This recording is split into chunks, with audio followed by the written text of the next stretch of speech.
мындай парадокс да. Ушул боюнча жалпы коомчулук дүрбөлөңгө чыгып атса, Разаковду ар кандай мындай ушактай туралы далилибиз жок. Ар кандай бир күнөөлөп атса, баарына ушу киши күнөөлүү деп. Анан биз кайра ошо Разаковду калыбы? Нормально өзүн сыйгылаган коомдо Разаковду убактылуу ала туруп, үстүнөн комиссия түзүп, өкмөттүн жетекчиси келип жооп берет. Элдер сурап атат, губернаторду качан аласыңар деп атат. Бир келип койгон жок, казармада жашым жатат деп. Жанагы аксакал айтып атат. Эми губернаторду аласыңбы, албайсыңбы деп менин жеке суроом премьерге болчу. Мен деле премьерди жакшы көрөм. Аны колдогум келип атат. Бирок момундайда мамлекеттин кызыкчылыгы биринчи турсун да, улуттун кызыкчылыгы. Достчулук, жакшы мамиле дегенден да бийигирээк бололу да.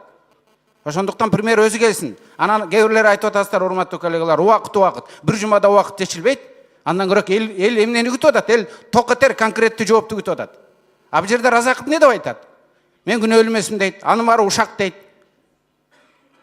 Анан кайра ошо Разаковдун өзүнө кабызбы? Ошондуктан Разаковду бир жумага четтете туруп, керек болсо үстүнөн комиссия туруп түзүп текшерели, чынбы же калтпы? Ал эми премьерден сурайлы, анткени жоопту өкмөттүн аткаруу бийлиги, өзүбүз түзгөн аткаруу бийлиги ким бүгүн? Премьерби же ким?